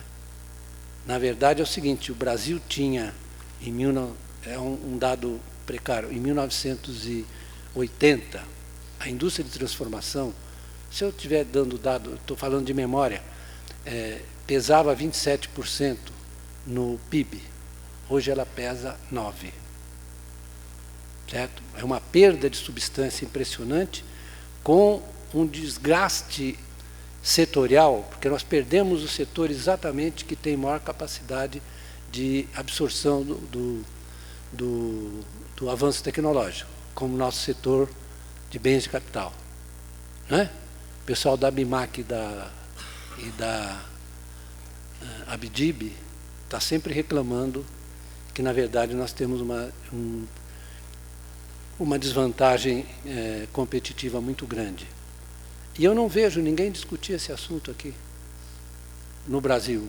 A política econômica brasileira, eu acho que eles acham que, aliás, tem vários acadêmicos que escrevem por aí, que dizem que a indústria não é importante, produzir máquina e produzir banana é a mesma coisa. Né? Dá no mesmo. Né? Exportar petróleo, exportar computador também é a mesma coisa. Nós temos que reconhecer que isso foi uma perda enorme que os nossos governos democráticos permitiram que ocorresse. Porque os militares, no período deles, não deixaram, não. Eu falo isso sempre e só fica revoltado, mas uma coisa é uma coisa, outra coisa. Eles não deixaram, eles insistiram no projeto de industrialização. Inclusive no setor de informática, que nós tínhamos a Cobra e nós tínhamos a Itautec. E nós perdemos isso. Nós hoje somos importadores líquidos disso e de muitas coisas. E com o avanço do progresso tecnológico, porque esse é incontrolável, né? Esse está, na verdade, metido por dentro do dinamismo dessa economia, são duas coisas que são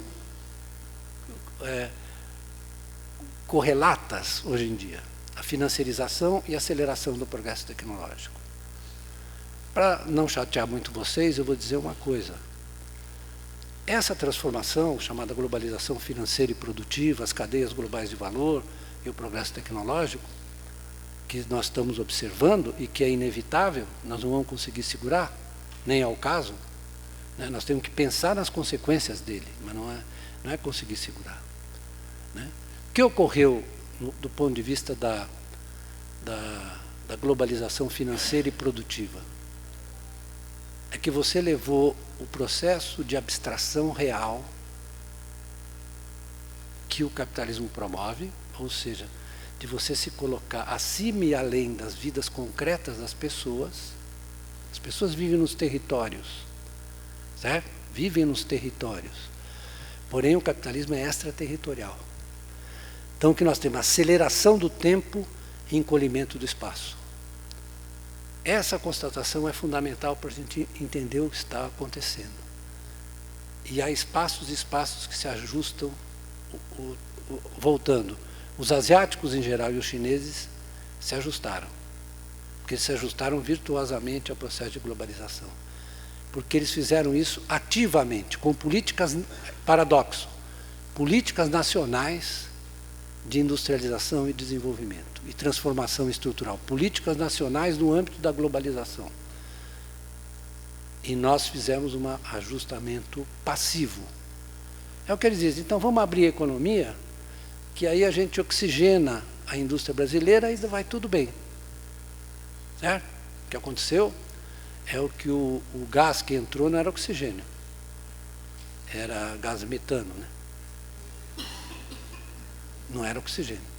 Então não oxigenou nada, né? Fez que a indústria brasileira sucumbisse, né? Eu não acho que isso aqui é a coisa da desigualdade, eu já falei. 40 minutos. Já falei? Sim. Então chega. Eu acho que eu já enchi vocês, né? Não, já dei mas já dei o recado, né? Vou repetir uma recomendação de um filósofo pelo qual eu tenho grande admiração. E as pessoas dizem que ele era idealista. Ele não era, era um engano. Chamava-se Hegel. A verdade é o todo. Não é isso? Obrigado.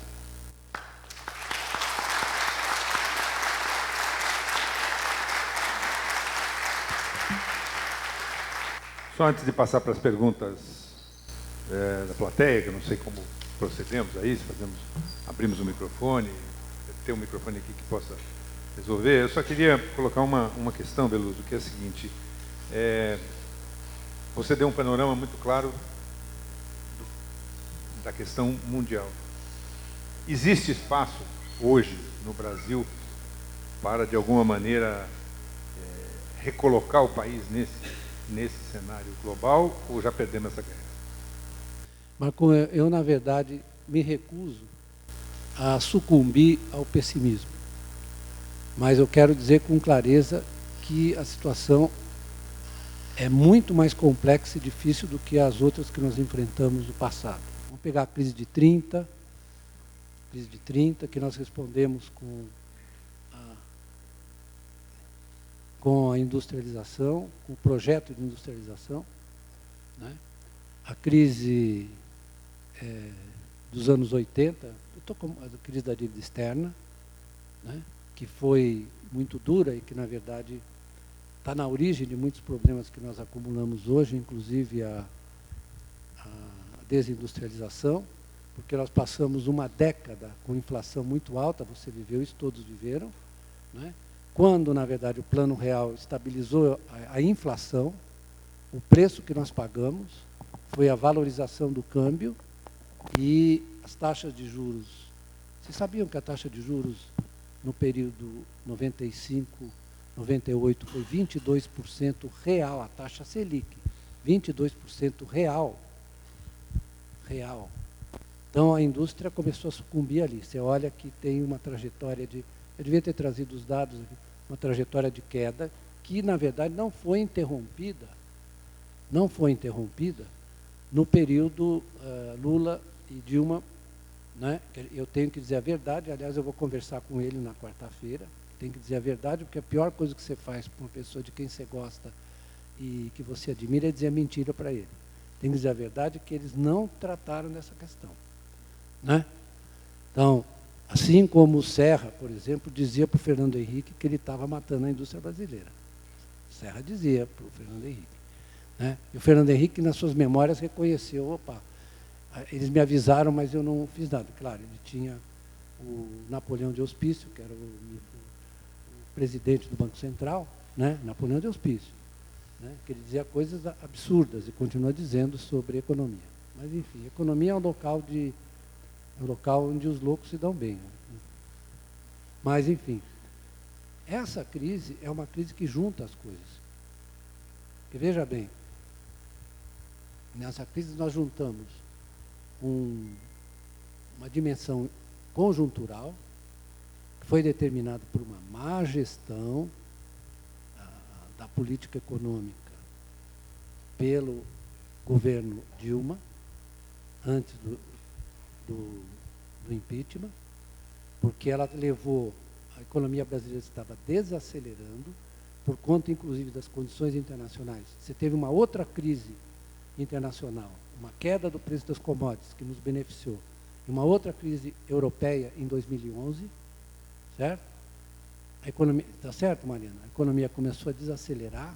Eu sempre faço uma comparação, se vocês me permitem, com uma luta de boxe. Eu gosto de usar o esporte como... Então, no primeiro round, a economia brasileira, o pugilista, levou umas pancadas, estava meio grogue. Aí ele foi para o corner. Vocês que viram luta de boxe, no corner, o que o treinador faz? Ele abana o pugilista e dá um pouco de água. Não, o treinador deu um murro na cabeça dele. E ele desmaiou, certo? E aí nós tivemos uma queda de 9% do PIB. Não é isso, Paulinho Baltar? 9 e poucos por cento do PIB. Aonde nós fomos para o buraco. Isso foi uma depressão, não foi uma recessão. Isso é uma coisa que acontece muito em economia. A política, aliás, tem um nome interessante, política econômica. Né? As pessoas nunca, eles repetem assim, política econômica. Política econômica quer dizer a economia executada, as decisões econômicas executadas pela política, aliás, não há outro jeito. Então, a concepção da política econômica, da política, se vocês se lembram bem, Marcum, daquele período depois da vitória da Dilma, o mercado que é, na verdade, quem manda, por isso que eu escrevi um livro chamado Manda Quem Pode, Obedece Quem Tem Prejuízo. O mercado é quem manda na política econômica hoje. Todas as decisões, reforma da Previdência, etc., todas elas são, na verdade, concepções do mercado. Quer dizer, os jornalistas não dizem, você que fez entrevista comigo, o jornalista fala assim, os especialistas disseram hoje que a taxa de câmbio vai se desvalorizar. Que especialista? É um bando de gente que fica fazendo arbitragem entre juro e câmbio. Eu sou consultor de um banco, né? Vou lá dizer coisas desagradáveis, mas eles escutam. Eles fazem o tempo inteiro e estão discutindo. O que eu vou fazer? Eu vou ficar comprado ou vendido em câmbio ou em juros? Como é que está a curva de juros? É isso que eles pensam. É isso que se resume a economia dos analistas, dos especialistas. Então, o que nós estamos conjugando uma crise conjuntural com um desarranjo estrutural grande. E esse desarranjo tende a se agravar se nós deixarmos que eles façam o que eles estão dizendo. Como, por exemplo, as privatizações. Voltando à comparação com a China. Hoje em dia não há, se vocês tomarem, não há nenhuma possibilidade de você encolher o Estado. Tem várias formas de operação do Estado. Nos Estados Unidos, o que é? É só ler um livro de uma amiga nossa, Mariana Mazzucato, né? Claro, italiana, né? Ela escreveu um livro, O Estado Empresarial, mostrando como nos Estados Unidos o gasto do Estado no setor militar e espacial é que, na verdade, gerou todas as inovações. O pessoal fica falando de Steve Jobs, não, tudo bem, formidável, mas não foi ele. Ele pegou o processo no final, certo? Depois que todas as inovações tinham sido criadas, ele foi bom, mas é assim que funciona. É o General Intellect. As universidades é que deram esse papel, os institutos de pesquisa patrocinados. E eu digo que, no Brasil, nós estamos fazendo exatamente o inverso, com as universidades, com a pesquisa, com as bolsas. Não é? Como é que nós vamos querer? O que está acontecendo aqui é uma coisa típica de uma crise, eu diria, social e econômica que assola o mundo. Não é por acaso que o Trump foi eleito nos Estados Unidos, ele é só um sintoma. Ele é sintoma do quê?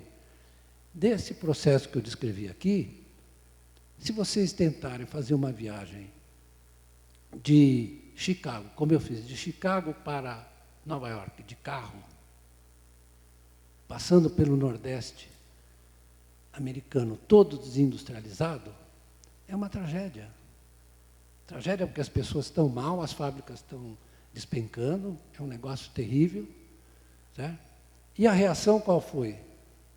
Esse livro, Corporate Crime, esse filme, ele mostra, a reação foi o seguinte, eles correram para o primeiro sujeito que diz, olha, eu vou proteger vocês, não fez nada disso, não vou proteger os seus empregos, etc. As pessoas querem socorro.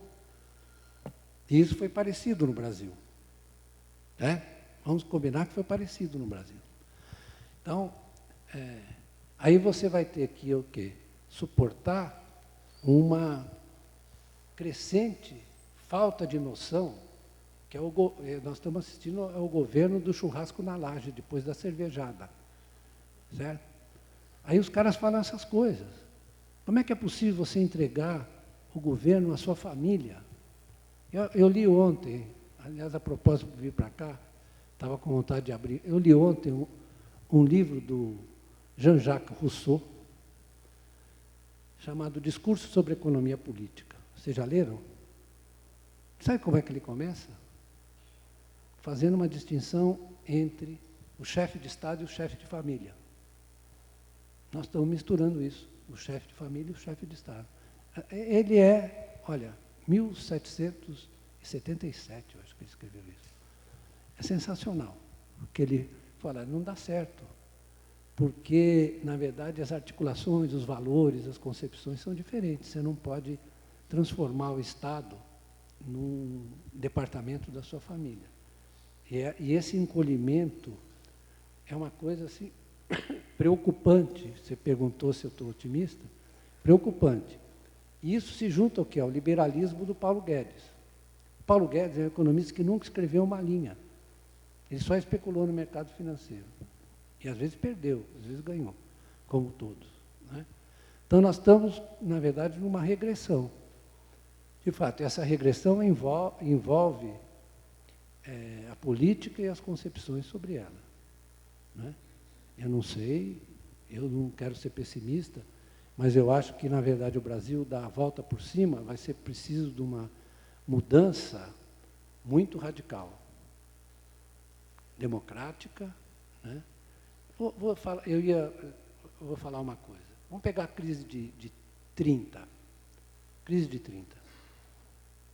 Eu vou dizer uma coisa terrível aqui. Quais foram os países que, na verdade, conseguiram sair de maneira mais equilibrada, airosa da crise de 30?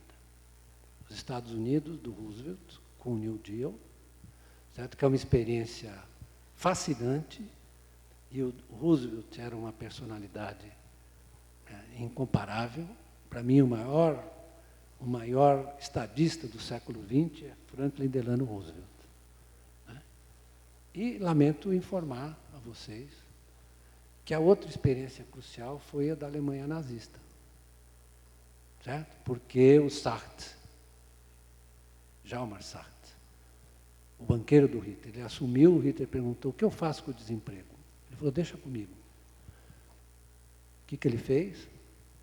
Diante da situação da Alemanha externa, ele fez a moratória da dívida, foi lá conversar com o Roosevelt perguntou para ele, você vai estrepar os banqueiros? Ele falou, vou, então tá bom, concordo com você. Depois proibiram, o secretário de Estado proibiu de sair a notícia, mas todo mundo ficou sabendo. Né? O Roosevelt apoiou. Então, aí ele, na verdade, cessou os pagamentos das reparações, portanto, recompôs o setor externo alemão e montou um programa de obras públicas. Hoje em dia, está todo mundo dizendo, todo mundo, até mesmo os conservadores, o que você faz? Fora do Brasil e no Brasil. Fora do Brasil. Peguem todos os artigos que discutem a crise europeia, a situação americana. Precisamos fazer um programa de investimento público em infraestrutura, não é isso? Não é?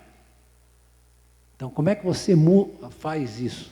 Qual é o bloqueio maior que a gente tem? O bloqueio maior é a ideia está consolidada no teto do gasto, que é uma das coisas mais inacreditáveis que eu vi na minha vida. Né? Você está imobilizando a economia, imobilizando a política econômica. E o teto de gasto atinge todo mundo, inclusive a nós na universidade. Certo? Isso é um absurdo. Né? Quando todo mundo sabe que, na verdade, numa situação de depressão como que nós estamos, ou de recessão, com inflação baixa e taxa de juros em queda, nós temos que articular formas de gastar. Por exemplo, nós temos 370 bilhões de reservas. Não é que nós vamos gastar as reservas. Você pode usar as reservas como lastro para emissão de debêntures para fazer. Mas eles vão fazer isso? Eles querem encolher. Na verdade, eles querem aquele negócio, querida, encolher as crianças. Eles querem encolher o Estado brasileiro. É uma coisa, eles falam ideologia. Isso nem ideologia, não falem mal da ideologia, nem ideologia é. Isso é uma coisa tosca, primitiva, de encolher o Estado. certo? Tem muito Estado e pouco mercado. Eu acho que eles frequentam restaurante barato, que você pergunta para o garçom, o senhor me traz com pouco Estado, mas com mais mercado, tá? Perguntas? Só levantar. Tem um aqui, ó.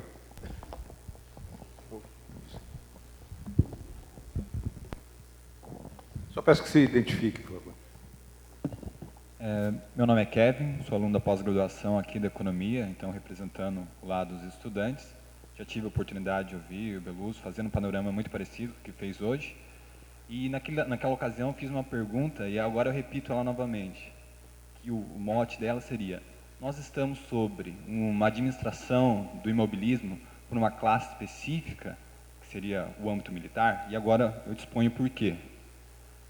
Naquela ocasião, né, a gente tem visto desde né, que sobe esse governo, ao qual a gente não usa o nome aqui, mas que é necessário a gente nomear, essa figura do Bolsonaro, essa figura extremamente difícil achar adjetivo para falar, figura grotesca dentro do cenário político brasileiro, e que vai completando o poder político a cada queda que tem de um burocrata ou de alguma figura de repercussão de outra área do saber, ele vai colocando militares. Então a gente já tem no comando, no Planalto, ali, cerca de 7, 8 generais que fazem execução. E esse panorama que o senhor traz em relação à economia se completa também em outras dimensões, tanto pela dimensão do emprego, que a gente vê praticamente uma população economicamente ativa de 100 milhões de pessoas, 50 milhões, elas estão operando ou no desemprego, ou na ilegalidade, ou na informalidade, ou como microempreendedor individual, mas nada mais é que uma forma precária de administração do emprego. Do outro lado, a gente tem uma dimensão ambiental, que finalmente assumiu a publicidade agora que vem, que a gente tem a perspectiva durante 10, 20 anos de perda de produção agrícola metade, 40% cerca, impactos ambientais que vão levar a fluxos migracionais incríveis, que é algo que a gente tem começado a ver. Então, eu repito, naquele momento o senhor falou assim, olha, eu acredito que ainda não é uma administração de imobilismo, que a gente tem uma possibilidade de reaver, de reconstruir isso. Mas, dado a gente ver essa dimensão, ela parece ter cada vez mais uma dimensão permanente. Porque quando você coloca metade da população sob essa dimensão, e quando tem no cenário de curto prazo uma questão ambiental desse panorama, só tem um jeito de se administrar, sob a força. Vocês viram, né, vocês montaram essa universidade sob o manto da força. E que parece, né, até o professor Marcelo Knobel falou, por que, apesar nessa situação, a gente não vê o setor educacional, professores ou alunos se mobilizando?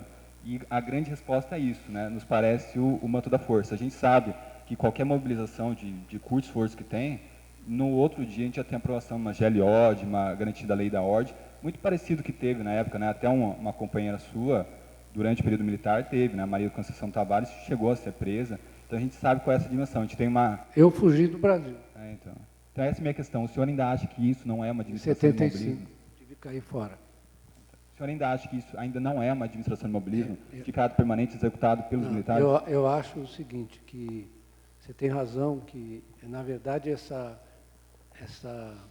preenchimento das funções por militares tem um significado importante, porque, na verdade, isso revela a extrema insegurança dele.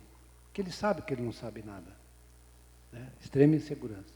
Agora, não é o mesmo ambiente internacional do golpe de 64. Porque ali nós estávamos em plena Guerra Fria. E hoje em dia você fala de comunismo, que é o comunismo, não tem comunismo. Então ninguém vai se mobilizar, ao contrário, ele está suscitando reações muito negativas. Ele não vai conseguir falar na Assembleia das Nações Unidas. Eu tenho informações muito precisas de que ele vai sofrer uma restrição ali, bem educada e tal, mas vai sofrer. Então, e ele não, mesmo o Trump, né? O Trump já disse que não vai conversar com ele na Assembleia das Nações Unidas. É um negócio complicado esse jogo, porque o Trump é a mesma coisa. Presta atenção no que ele faz. Ele fala uma coisa, no dia seguinte ele fala outra. É o vai e volta. O Trump é a mesma coisa, ele diz que o Irã, não sei o que lá. Aí não, mas eu não vou fazer guerra com o Irã. É esse jogo que você está. Então, eu não creio que... A única coisa que me preocupa é o fato de que a gente não tem mobilização. Ou tem pouca. Porque porque a mobilização funciona assim. E vai funcionar, nesse ambiente vai funcionar muito mais do que funcionou no passado. Nós não estamos nos mobilizando, não estamos nos manifestando, etc., só pontualmente. Eu fui outro dia naquele encontro lá pela democracia, etc., só pontualmente. Mas onde é que estão os sindicatos? Estão todos paralisados? Onde é que estão as outras organizações sociais? Isso aí você não pode admitir passivamente que está determinado que vai haver um endurecimento. Por quê? Meu velho, você é muito jovem, eu gostei dessa pergunta, eu tenho 77 anos. E passei 20 anos da minha vida ajudando, na medida das minhas parcas possibilidades, um político brasileiro notável chamado Ulisses Guimarães. E ele nunca desistiu. Apesar de todos os percalços, né, das tentativas de recrudescer no fechamento, ele continuou na mesma. Chamou o Geisel de Idi Amin Dada, né? Soltaram os cachorros dele lá nele, na Bahia, eu estava com ele. Né? Os cachorros até que não eram ruinzinhos, não eram grande coisa. Soltaram os cachorros dele. Ele, na verdade, insistiu na coisa da Constituinte, isso aqui é uma coisa mais heróica do que ele insistir. E a luta pelas diretas? Além de que ele era esperto. Porque ele sabia que ele não ia, que nós não íamos mudar pelas diretas. Ele tinha ali no bolso de trás tinha o Tancredo Neves. E o Tancredo sabia que ele era Sancho Panza e Dom Quixote. Dom Quixote na frente, Sancho Panza atrás. Né? E eles tinham, não é que eles combinaram, é que eles tinham esse balé porque eles eram pessoas diferentes. O Tancredo era muito mais conservador. Na verdade, o Tancredo era o candidato do Goberi. Né? Vou contar um episódio assim, interessante. No comício de Pernambuco, se vocês me permitirem, né? Estava eu e o professor João Manuel lá junto com ele, nós estávamos conversando com o nosso Gilberto Freire, que ainda era vivo, sobre Casagrande Senzala e Sobrados e Mucambos, etc. Antes do comício, né? E aí organizou-se o comício, era uma mesa assim no Instituto Joaquim Nabuco, uma mesa assim redonda, estavam todos lá, os figurões, né? Inclusive o Roberto Freire, que naquela época era de esquerda, não é isso, Adriana? Estava o Marcos Freire, que era uma bela figura, tudo, e o Tancredo e o Ulisses sentados na cabeceira da mesa. Aí começa a conversa e tal, e o Tancredo levanta, e eu como era um cara de segundo time, era só o assessor, eu fiquei na porta do banheiro, assim, encostado na porta, né? Aí vem o Tancredo, é assim. Ele tinha mania de pegar as pessoas pelo braço. Então ele fala assim, que coisa cacete, né, Beluso? A discussão das diretas. Ele sabia que o negócio não ia, entendeu? O Ulisses não sabe, o Ulisses apostou. Apostou, a Adriana sabe, apostou na frente de todo mundo. O único que fechou com ele assim incondicionalmente foi o chamado Franco Montoro.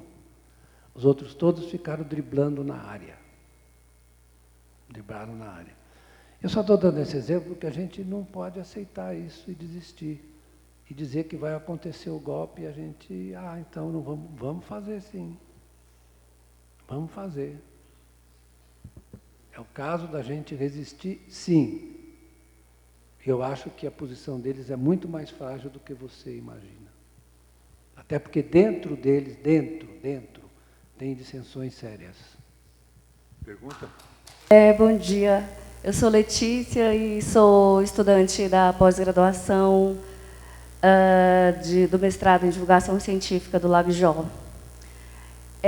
O senhor foi falado aqui sobre essa questão do imobilismo, né? Da falta de voz da sociedade diante desse cenário que se apresenta. e que provoca muitas tensões, na verdade. E o senhor também falou em Jacques Rousseau, e aí eu me recordei do livro de Charadá, em que, Discurso Político, em que ele coloca os atores no cenário político, e dentro desses atores, os gestores, os jornalistas que fazem essa mediação e a opinião pública. E a minha pergunta é, nesse momento, como de engessamento, que pelo menos é o que se apresenta, de uma imprensa um pouco engessada, como as instituições públicas, no caso, as universidades públicas, em que há a produção de conhecimento e há uma pluralidade e um público heterogêneo e um público grande, inclusive, como as universidades podem contribuir nesse momento para essa formação da opinião pública, para que se possa ter essa voz? Eu acho essa sua pergunta fundamental, porque, na minha avaliação, as universidades estão um pouco retraídas, um pouco tímidas em relação ao papel que elas poderiam desempenhar. A gente tem que acessar os meios de comunicação, conversar com eles de uma forma plural, para mostrar que aqui não tem, na verdade, nenhuma unidade ideológica como eles imaginam. Aqui você convive com gente que, na verdade, tem todas as percepções e as ideologias, que eu não gosto dessa palavra, porque, na verdade, as visões do mundo, eu prefiro visões do mundo, como dizia o Schumpeter, né? Um economista admirável, né? Que você parte das visões do mundo. Então, você tem hoje, na verdade, um amesquinhamento das ideias, no sentido de que você quer desqualificar o outro, marcar com um ferro desse que você marca gado, né? E fulano é assim, outro fulano é assado. Eu diria que nós estamos vivendo isso não é só no Brasil, mas no Brasil, hoje em dia, é mais intenso, um ataque feroz ao iluminismo. Né? Por isso que eu falei do Descartes, um ataque ao iluminismo. Né? A ideia de que, no exercício da razão, os homens podem dirigir a sua vida e podem enriquecer a sociedade. Está lá no Adam Smith, está no Hobbes, ao contrário do que o pessoal pensa. Né? O Hobbes era a essência do iluminismo. Né? Quando ele diz, olha, vamos fazer com que o Estado apacente, aquiete essas pulsões de medo e ambição. Né? Fear and greed. Né? E os outros, todos. Né? Então, esse salto que a humanidade tem, de vez em quando tem uns trimeliques. Né? E, em geral, esses trimeliques são causados por um fenômeno da insegurança, da falta de amparo. O que você está observando isso hoje.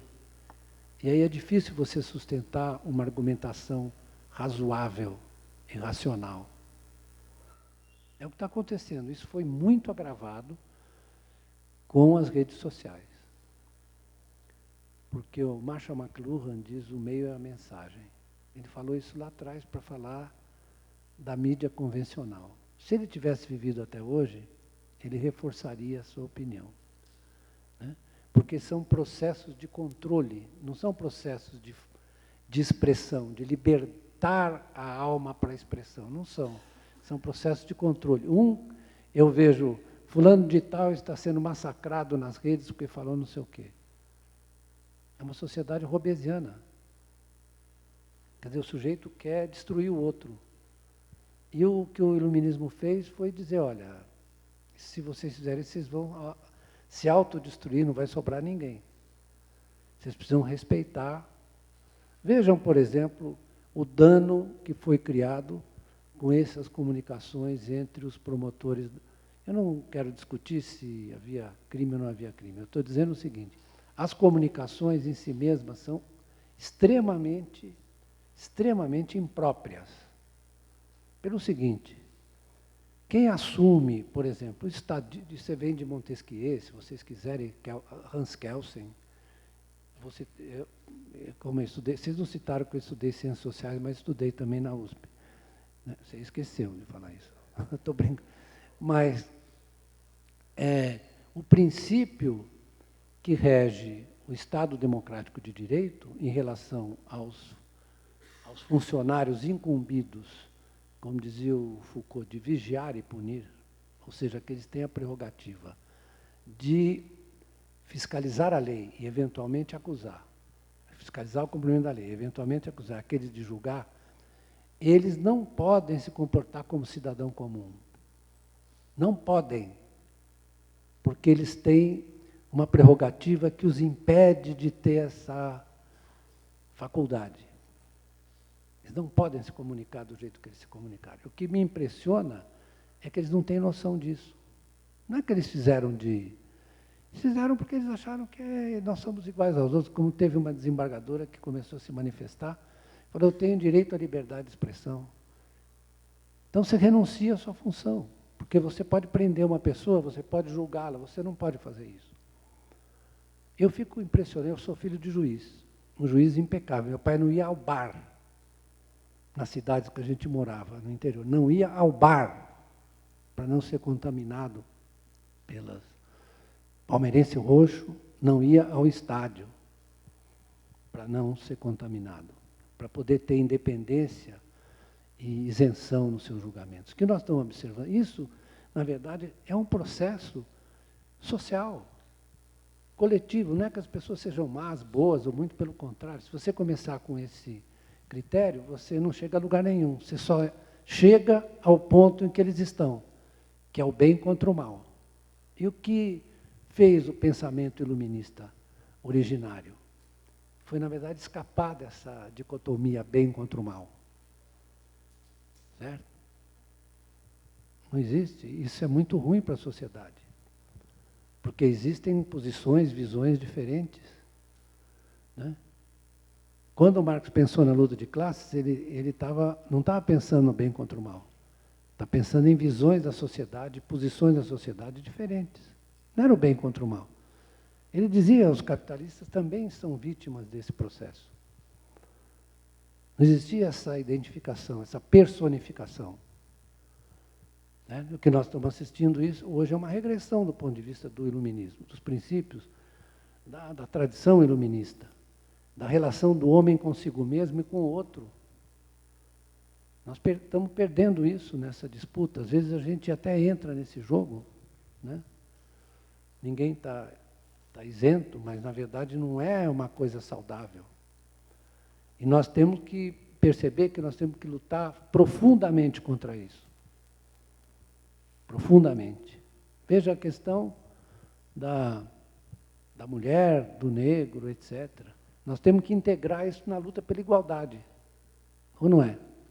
É a luta pela igualdade. Não é a luta, é a igualdade dentro da diferença.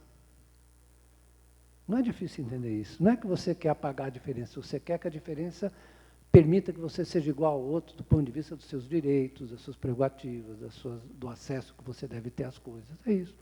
Mas você não vai apagar a diferença. Aliás, é saudável que você mantenha a diferença. Vou propor só que as duas últimas, nós estamos chegando no ponto que era previsto. Eu nem estou falando de economia mais. Formulem e aí o Beluso responde ambas em seguida, por favor. Professor Beluso, eu, de certa forma, já fui contemplado com essa última reflexão, mas, para não perder a viagem muito rapidamente, aproveitando a sua experiência do ponto de vista, não só como economista teórico e com militância dentro do campo político, eu queria, e dentro desse contexto, eu queria saber a sua opinião, se de alguma forma se explica o imobilismo, se é que se pode usar essa expressão, imobilismo, por parte, vamos dizer assim, do mundo político,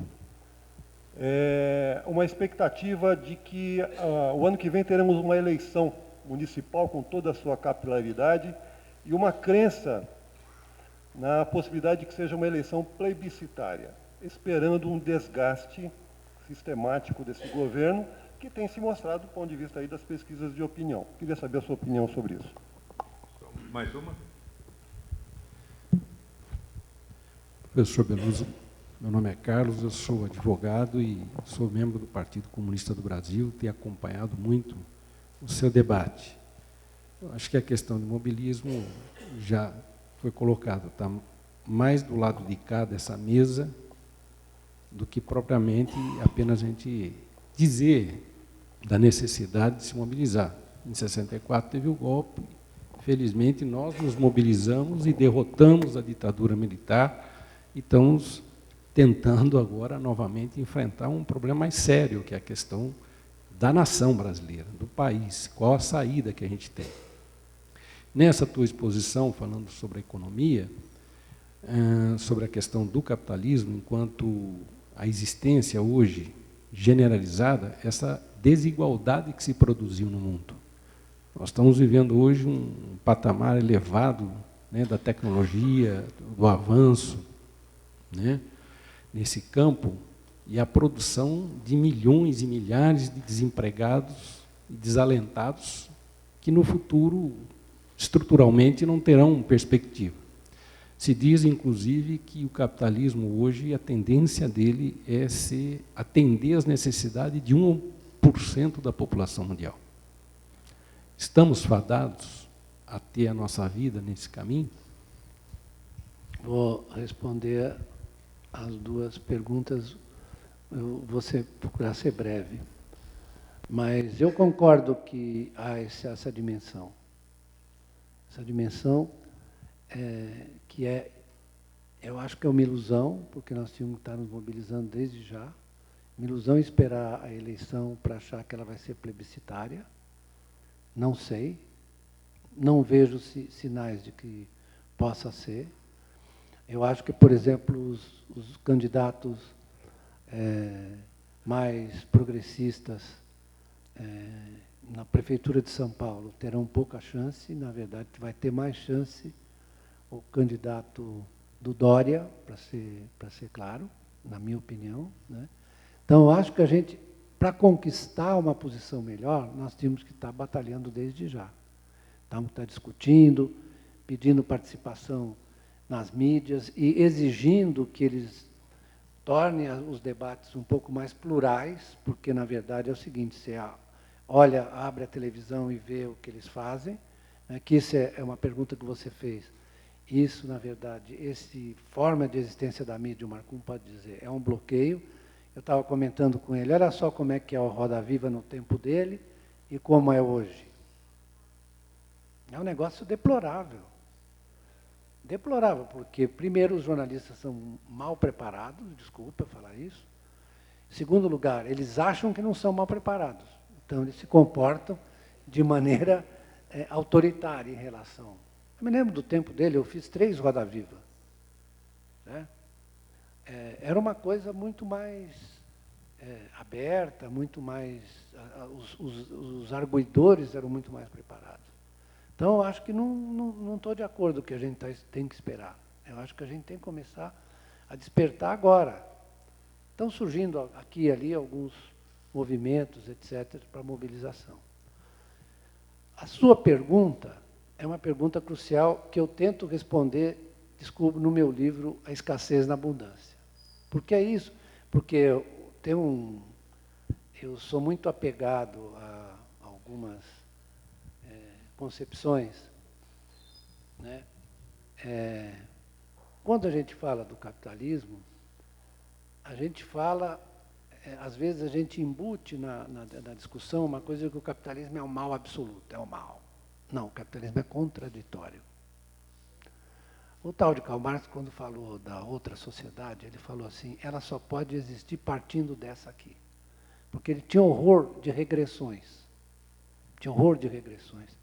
Falou, não, essa sociedade ela tem dimensões importantíssimas, como, por exemplo, é libertar o homem do jugo pessoal.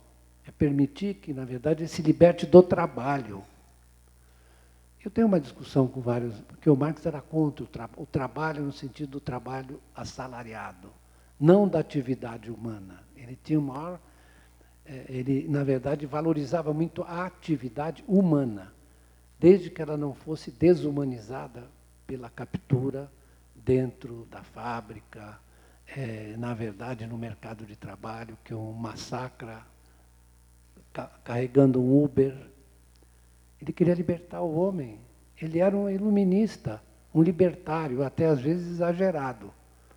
Né? Parecia um anarquista, não é isso?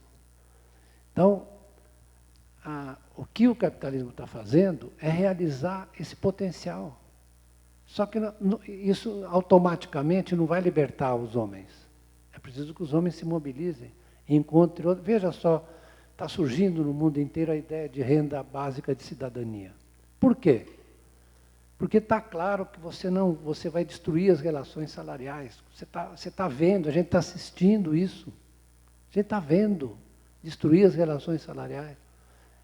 É claro que o Paulo Guedes vai insistir que precisa reduzir o salário mínimo para os empresários contratarem mais. Eles não vão contratar. Certo? Até porque não tem poder de... Você precisa resolver essa contradição. Precisa resolver. É isso que está posto sobre a nossa cabeça. No Brasil, muito mais. Certo? Isso só vai ser resolvido, só vai ser resolvido com a política econômica. Não vai decorrer das concepções dos economistas. Não vai. A despeito do Keynes ter dito que todo político é escravo de um economista defunto. Ele era um otimista, não é nada disso. Aliás, eu mudaria a expressão dele, né? Eu diria que, hoje em dia, os políticos são escravos de uma teoria econômica defunta. É isso. Muito obrigado. Obrigado.